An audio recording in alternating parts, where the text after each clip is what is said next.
kelak di yaumil akhir nanti kita bisa meraih syafaatnya. Amin ya rabbal alamin.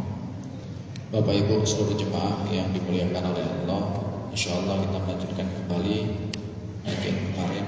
Gimana kemarin? Doa. Bab doa kemarin ya. Bab doa itu bab 6. Gitu ya. Iya. Baik. Masih di bab doa ya. Allah menyampaikan dalam Al-Quran, lanjutan ini ya Bapak Ibu,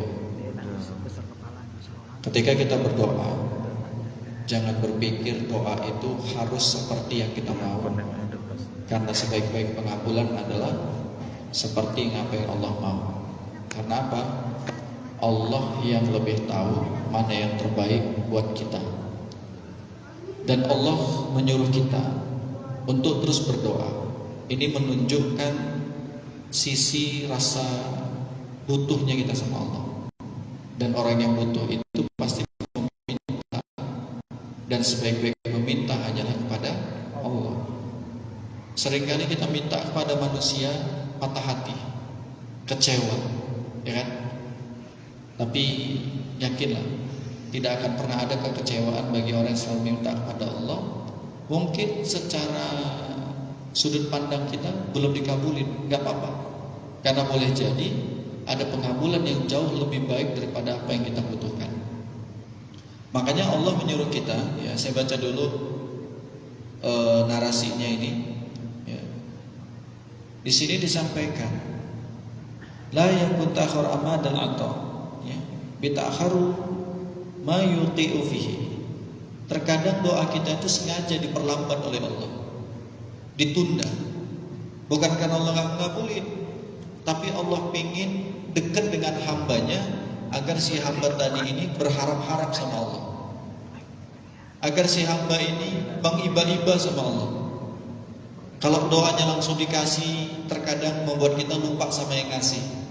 Tapi kalau ditahan, membuat kita terus mengulang-ulang doa. Makanya disampaikan dalam Al-Quran, ya, surat Ghafir ayat 60. Apa kata Allah sini?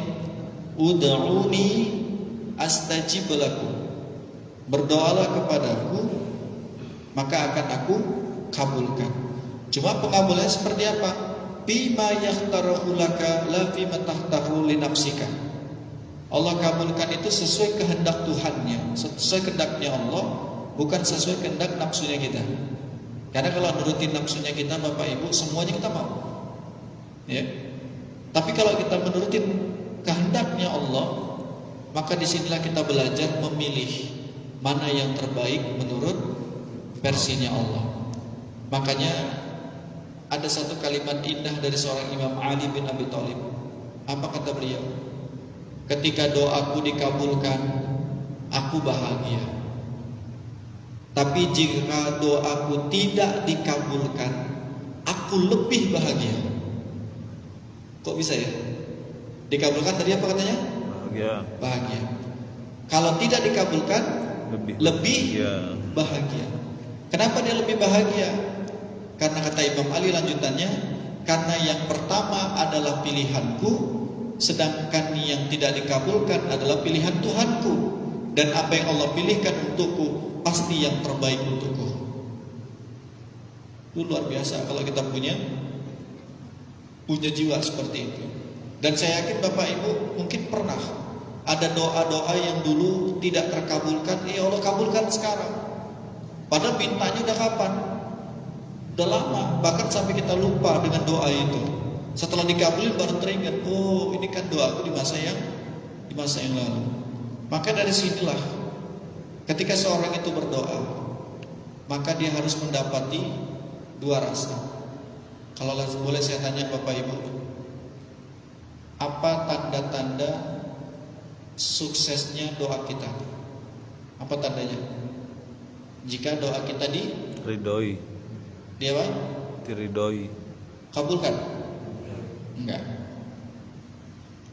Kalau sekedar pengabulan adalah tanda berhasilnya doa, berapa banyak orang yang berdoa Pak keinginannya dikabulin tuh? Ada di antara kita kayak gitu? Nggak pernah sholat, nggak pernah ngaji, tapi kalau dia pengen apa-apa ya dikabuli aja sama Allah. Ada? Doa nggak dia? Dia mungkin nggak doa, tapi dikabulin. Karena memang dasar dari sebuah doa itu bukan pengabulan, tapi dasar dari sebuah doa adalah penghambaan. Kalau dia merasa hamba, dia minta sama Allah. Kalau dia nggak merasa hamba, minta kepada selain Allah. Makanya ada orang-orang yang hari ini dia nggak melihat sisi kebaikan pada Tuhannya, justru dia hanya melihat kebaikan pada dirinya sendiri. Seolah-olah keinginannya harus dikabulin. Seolah-olah kalau udah dia punya hajat sama Allah harus dituruti. Ya nggak bisa. Kan yang punya pilihan pengabulan siapa? Allah, bukan kita. Makanya Bapak Ibu, ini dia masuk ke bab tasawufnya ya. Ternyata tanda-tanda suksesnya sebuah doa bukan di pengabulan, tapi saat dia berdoa, dia mendapati dua rasa di sini. Dia doanya aja, kalau udah dapat dua rasa ini, sukseslah doa itu. Dan di akhir zaman nanti, semakin sedikit orang yang berdoa dengan dua rasa itu. Kalau sebelum saya bahas dua rasa itu Bapak Ibu, sebenarnya doa itu mengolah kata-kata atau mengolah rasa? Mana yang benar? Mengolah rasa. Mengolah kata atau mengolah rasa? Faktanya Mengolah rasa. Nah Bapak Ibu, waktu doa mengolah kata atau mengolah rasa? Kata. Bapak Ibu yang tahu itu, tak bisa saya hakimi. Tapi ketika seorang berdoa hanya dengan kata-kata, ya dia berdoa. Tapi bil lisan, laisa bil qalbi. Dia dengan lisannya, tapi bukan dengan hatinya. Rasa itu di sini. Sejatinya doa itu bukan mengolah kata-kata saja, tapi mengolah rasa. Nah, pertanyaan kedua, Bapak Ibu seringnya yang mana? Berdoa atau baca doa?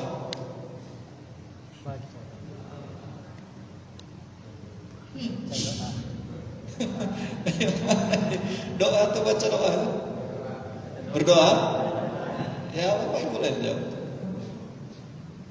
Kita kalau udah masuk bab tasawufnya itu memang agak berat materinya nih. Jangan-jangan kita bukan berdoa, tapi cenderung baca doa. Ngaminkannya kayak mana ngaminkannya? Ketika ini saya doakan. Saya doa tapi bukan rasa ya, tapi kata-kata. Contoh ya, ini saya doa pakai kata-kata. Allahumma lana dzunubana wa liwalidayna warhamhuma kama rabbayana shaghira. Bapak Ibu bilang apa? Amin. Wa li jami'il mu'minina wal mu'minat. Amin. Tapi ada juga orang yang enggak amin, tangan ngangkat tapi mulutnya enggak amin. Amin. Sambil nguap lagi. Amin. Ada. Doa itu.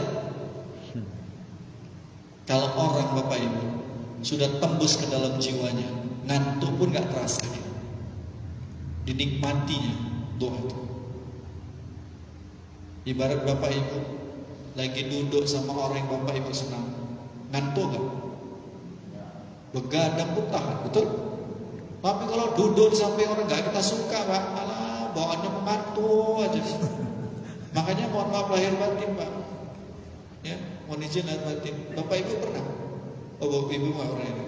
Bapak pernah nggak pas khutbah Jumat tidur? Aduh, berat kali pertanyaannya ini. Sering. Khatib ya. Innal hamdalillah. Kita pun sudah mulai khusyuk, tunduk dan tawadu. Agak bunyi sedikit. Pernah?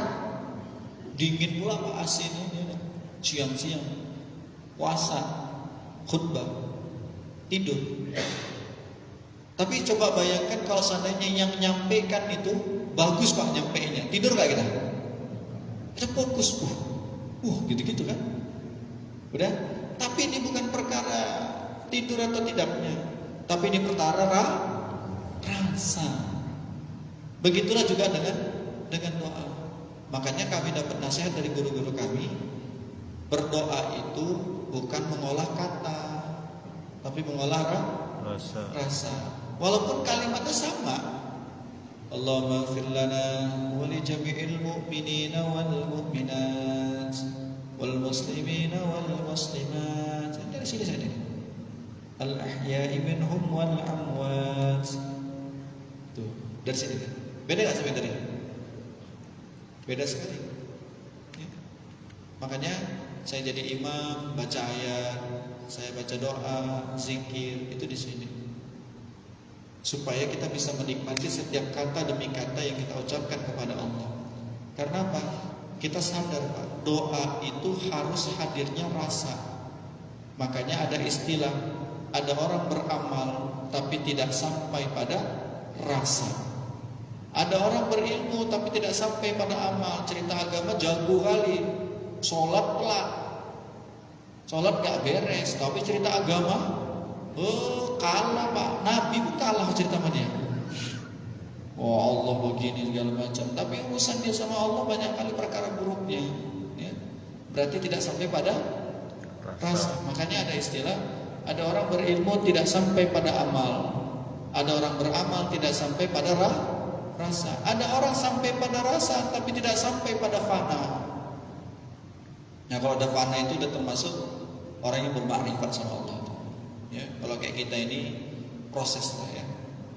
Makanya ketika seorang berdoa, dia udah dekat dengan Allah, lalu dia berdoa menyampaikan, cukup dia ngomong gini, Ya Rabbi, Ya Allah.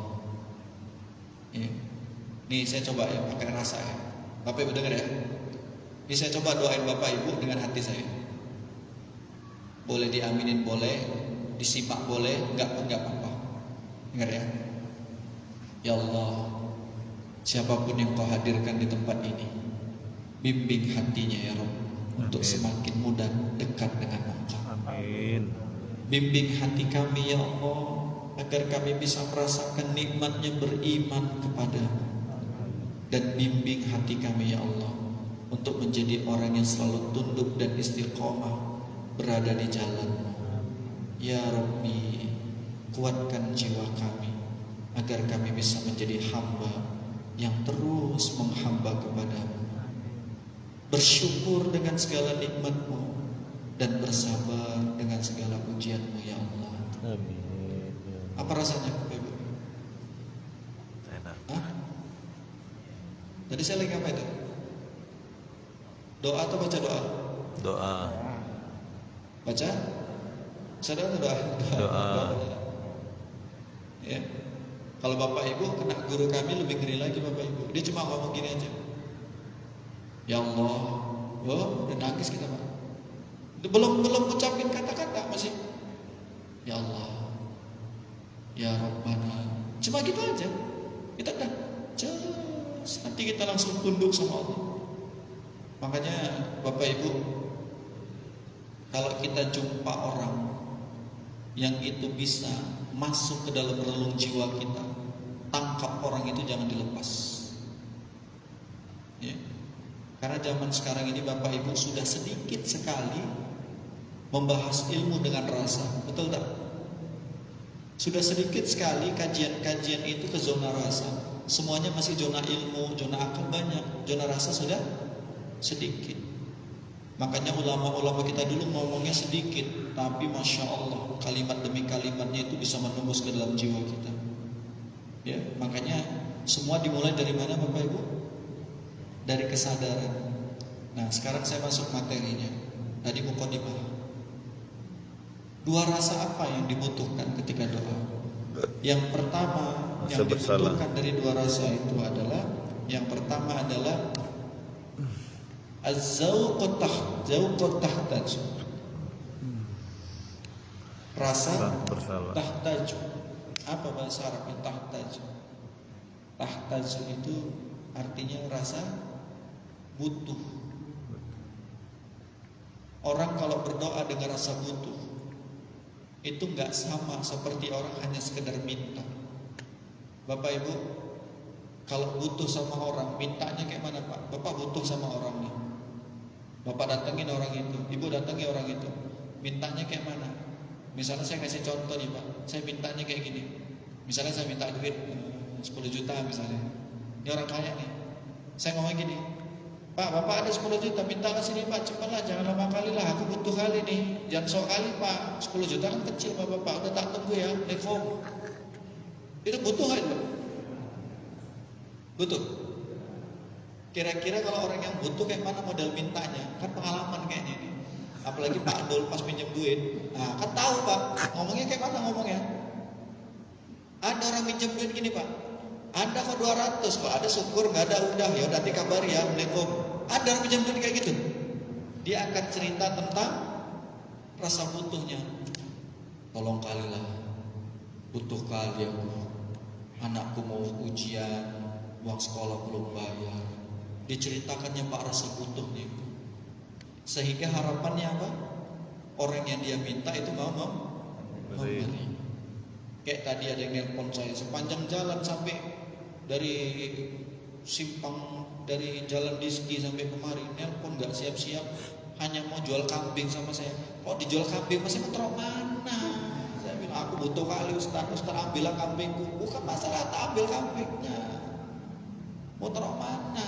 Ini kambingnya Ustaz kalau dijual 3 jutaan, sama Ustaz dalam 1,5 aja lah. Aku butuh kali mau lebaran. Bukan masalah itu, saya bilang. Nah, akhirnya dia ceritalah semua kesusahannya. Aku beginilah, dia kena tipu lah segala macam. Terus apa yang dia pikir? Yang diajak ngomongnya apa nggak susah? Mau dengerin gitu. Dia nggak tahu masalah apa. Kalau cerita mungkin lebih susah dari dia. Cuma nggak mau cerita kita. Cuma saya bilang, ya udahlah sabar aja lah Bang. Macam mana lagi? Aku nggak bisa bantu. Saya bilang, ya udahlah kalau nggak bisa bantu. Tapi nggak dimatiin juga handphonenya. Panjang sampai dekat sampai kemari baru dimatiin. Itu pun saya bilang udahlah ya udah mau isya ini saya bilang. Nah itulah dimatiin. Ya begitulah. Begitulah seorang yang rasa butuh sama Allah, dia akan meminta. Saya kasih contoh, pengemis pernah jumpa pengemis. Kayak mana pengemis minta Pak? Rasa apa yang dimunculkan dari seorang pengemis itu? Belum angkat. Gimana ciri-cirinya rasa butuhnya? Ada orang gini Pak, aku pengemis Pak, goceng Pak, cepat ya Pak, jangan lama, aku pengemis punya harga diri, nggak bisa nunggu lama-lama. Ada nggak? Oh nggak ada, ya udah Assalamualaikum. Ada gitu? Mana ada? Dengan rasa butuhnya itulah dia mengiba-iba. Pak, sedekahnya Pak, nggak ada goceng 10 pun ku terima Pak. Makin gede. Itu contoh ya. Nah itulah seperti itu. Karena apa? Munculnya rasa dia butuh dengan uang itu, maka dia minta. Lalu gimana kita sama Allah? Apakah setiap lantunan kalimat demi kalimat kita menunjukkan rasa butuh? Lalu bagaimana dengan Bapak Ibu ketika mengaminkan setiap doa? Apakah doa mengaminkannya muncul rasa butuh? Jangan-jangan amin kita aja kayak orang gak butuh. Min, min, amin, amin. Ini gimana doa begitu? Nah, jadi rasa apa yang pertama muncul? Rasa butuh. Rasa butuh. Yang kedua, rasa apa? Adna, hina. Merasa hina kita sama Allah. Ada orang minta ketentengan Pak. Itu bukan minta namanya, nando ya kan? Ketentengan. Ibu mau ketentengan sama Allah, minta. Ya Allah, kau kan kaya ya Allah, turunkanlah. Susah kali aku hidup ini, lama kali ya Allah. Itu ketentengan namanya. Apa doa kita sama Allah? Mengiba-iba, menghinakan diri sama Allah. Sampai kalimat ujungnya apa? Ya Allah, kalau bukan Engkau lah yang memberi, kepada siapa lagi hamba harus meminta? Dalam kali itu Pak, pada sampai titik itu ya kan. Ya Allah, kalau Engkau yang gak ngasih solusinya, kepada siapa lagi hamba cari jalan keluar? Keras di sini Pak. Kalimatnya tuh dalam sekali. Sampai ada puncak tertinggi dari sebuah doa adalah ketika dia sudah mengatakan, ya Allah, apapun yang menjadi pintaku, maka yang terbaik adalah apa yang menjadi maumu ya Rabb. Aku ikuti apa yang akan kau takdirkan ya Rabbi. Dalam. Kenapa? Dia ada muncul rasa kehinaan. Dan rasa hina itulah membawa sisi kehambaan.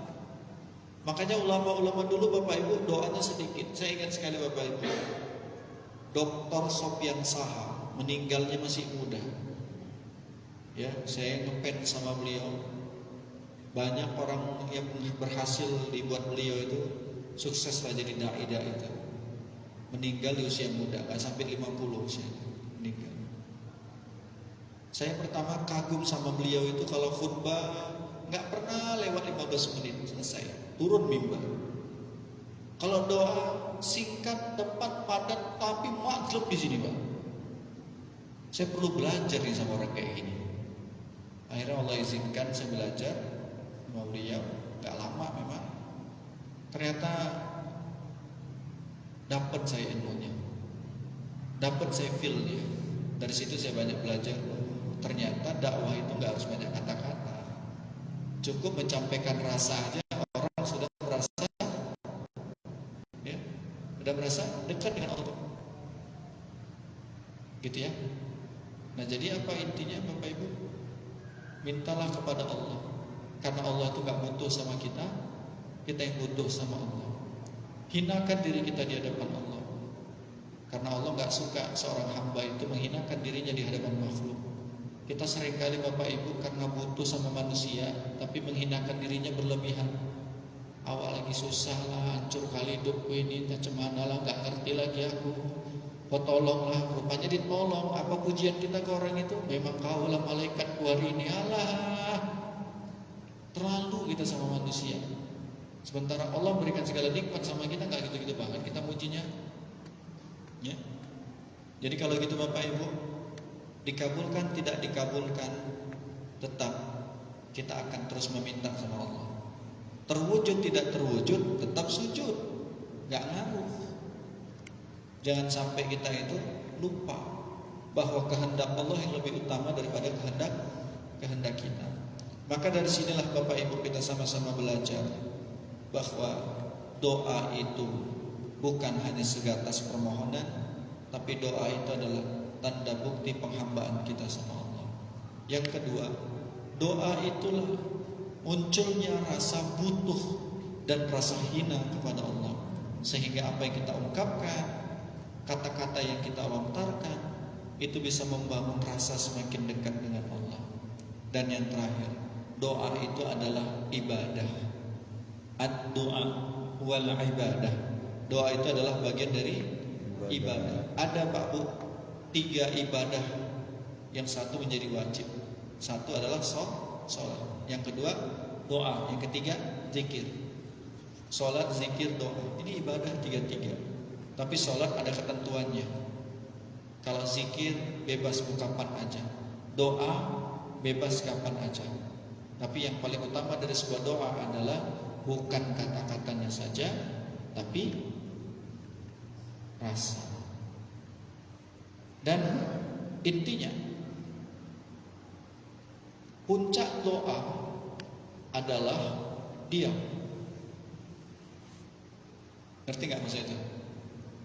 Puncak doa adalah diam.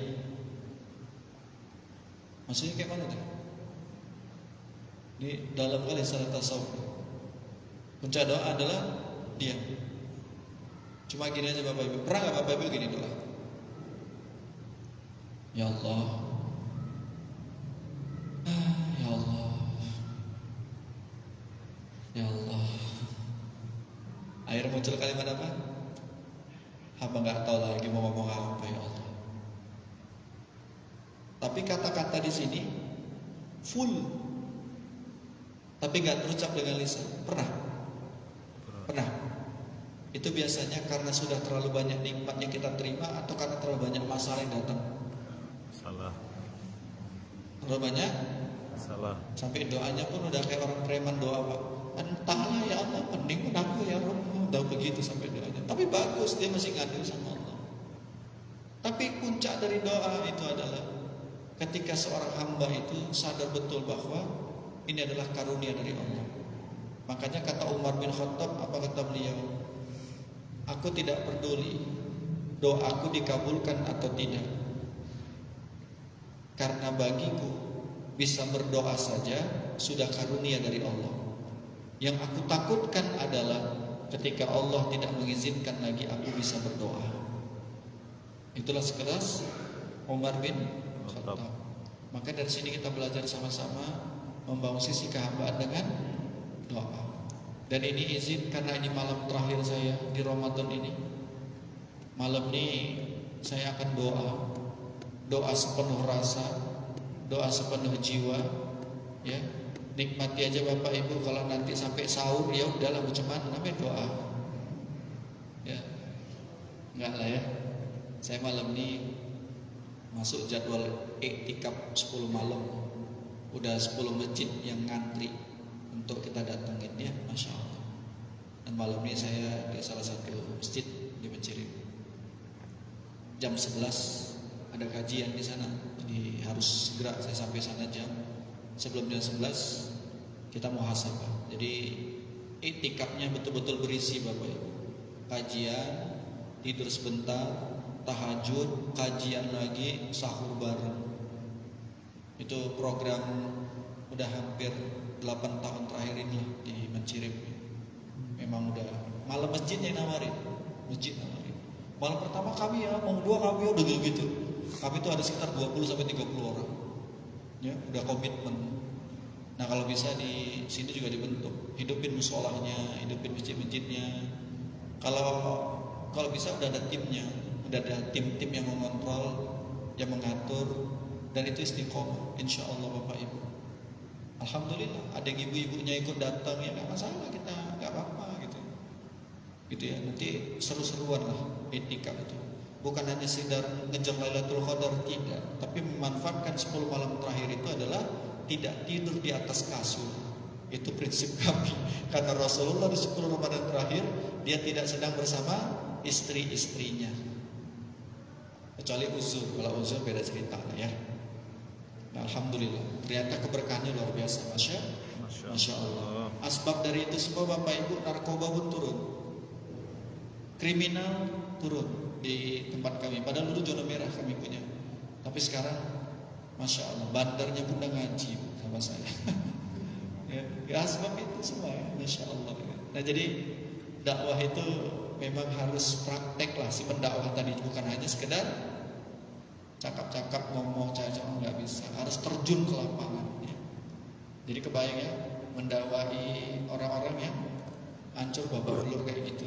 Maka sampai sekarang saya Tanjung Gusta itu kan saya jadi pembimbing para napi, 3 napi. Koruptor, narkoba, sama kriminal kelas kakap. Saya lah yang diminta itu Pak, bimbing itu.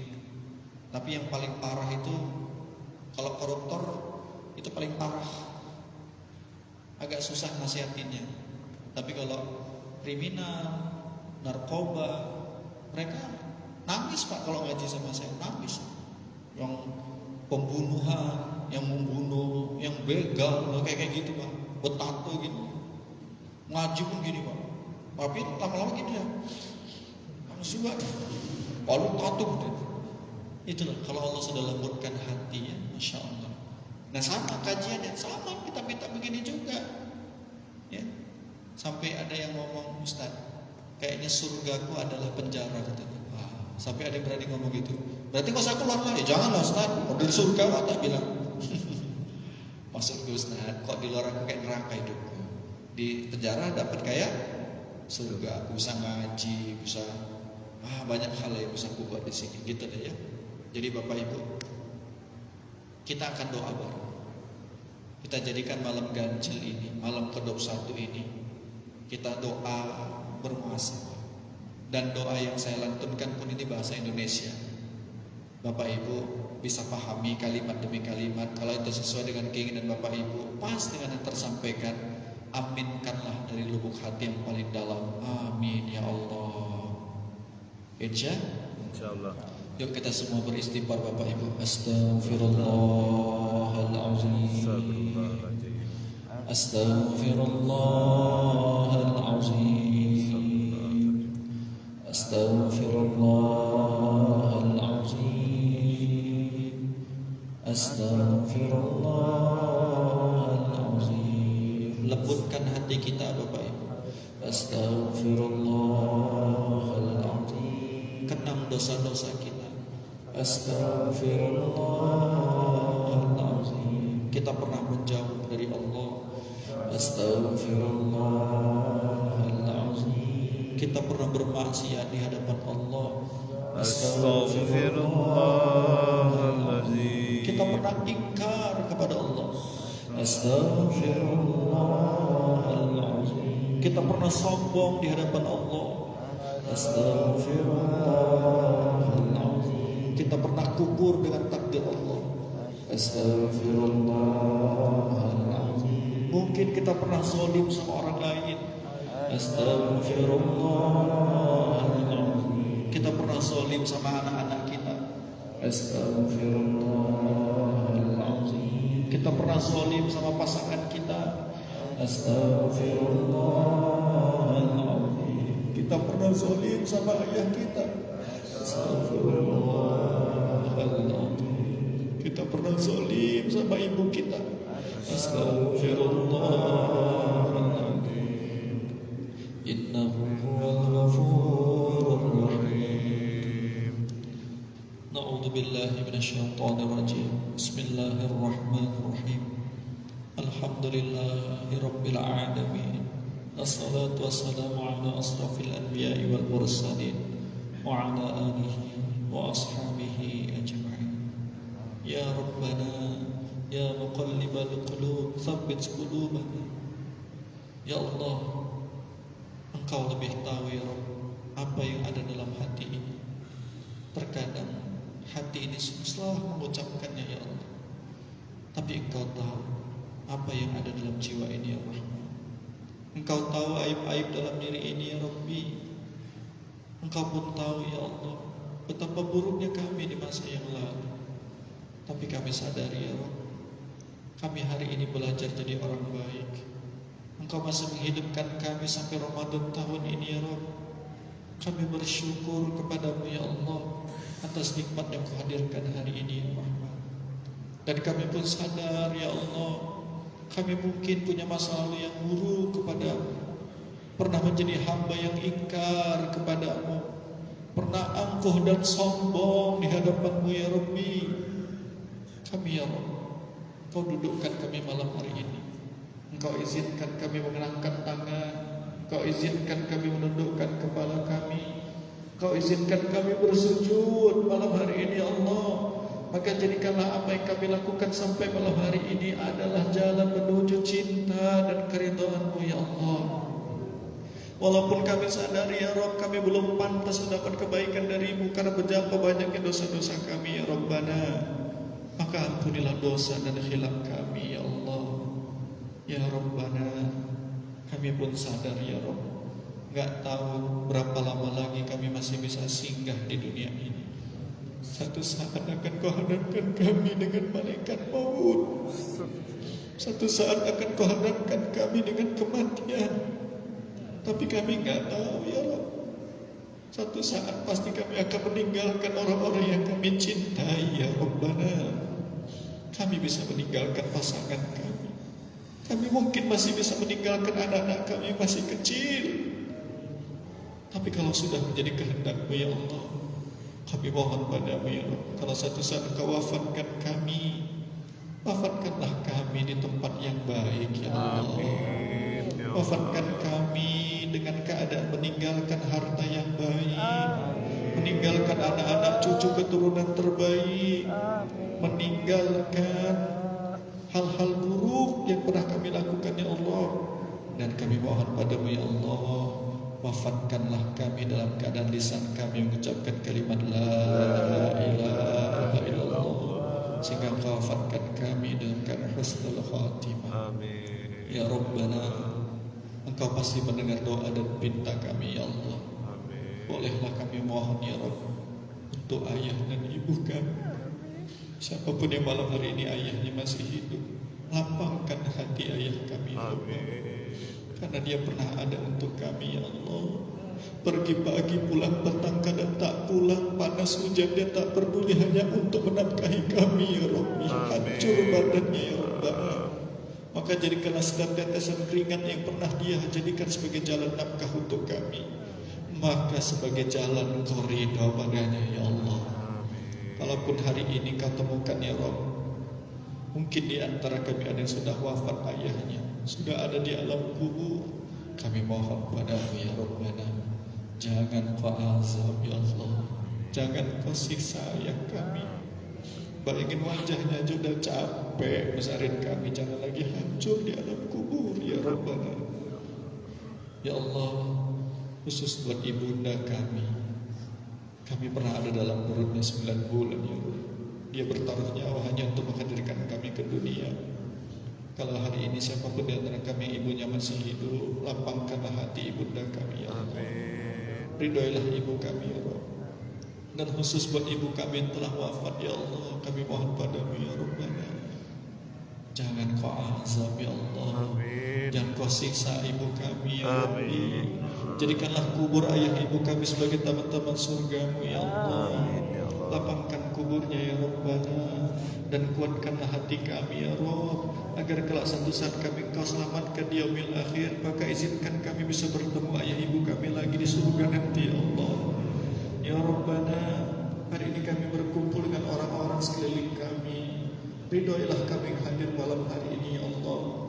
Kami enggak tahu ya Rabb, sampai kapan kami bisa bersama-sama seperti ini. Tidak ada jaminan kami bisa mendapati Ramadan ini sampai akhir ya Allah.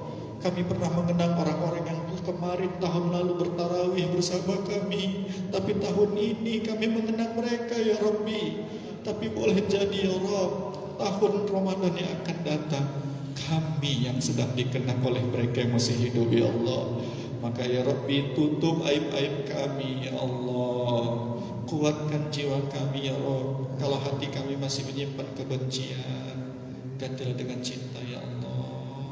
Kalau hati ini masih dengki, gantilah dengan hati yang tulus, ikhlas, dan semata-mata mencari ridha-Mu ya Allah. Ya Allah, solehkanlah anak-anak kami ya Allah. Solehkan anak-anak kami ya Allah. Buat siapapun yang hadir hari ini yang punya anak laki-laki, jadikanlah anak-anak laki-laki kami sebagai imam kami di depan jasad kami nanti ya Allah. Dan setiap doa-doa mereka menjadi penyelamat kami di akhirat ya Allah. Dan buat anak-anak kami yang masih perempuan, jadikanlah anak-anak perempuan kami mendapatkan menantu yang terbaik buat kami ya Allah. Ya Rabbi, sakinahkan rumah tangga kami ya Allah. Berkahi kampung ini ya Allah. Angkat musibah dari kampung ini ya Allah. Agar Kau berkahi kampung ini menjadi kampung yang mencapai rahmat dan keridhaan-Mu ya Rabbana. Rabbana atina fid dunya hasanah wa fil akhirati hasanah wa qina adzabannar. Ya Rabbana, kami gak pernah tahu bagaimana nikmatnya malam Lailatul Qadar. Boleh ya Rabb, sekali aja kasih kami jalan bisa mendapati malam Lailatul Qadar ya Allah. Dengan cara terbaik-Mu ya Rahman. Subhana rabbika rabbil izzati amma yasifun, wassalamun alal mursalin, walhamdulillahi rabbil alamin. Ayo Bapak Ibu semua, kita selawat. Boleh maaf-maafan sama kanan kiri dan semua yang ada di sini. Sallallahu ala Muhammad. Boleh datangi Pak, kanan kiri depan belakang. Sallallahu alaihi wasallam. Sallallahu ala Muhammad. Sallallahu alaihi wasallam. Ya Nabi salam alaika, ya Rasul salam alaika, ya Habib salam alaika. Salawatullah alaika. Sallallahu ala Muhammad. Sallallahu alaihi wasallam. Sallallahu ala Muhammad. Sallallahu alaihi wasallam. Assalamualaikum warahmatullahi wabarakatuh. warahmatullahi wabarakatuh.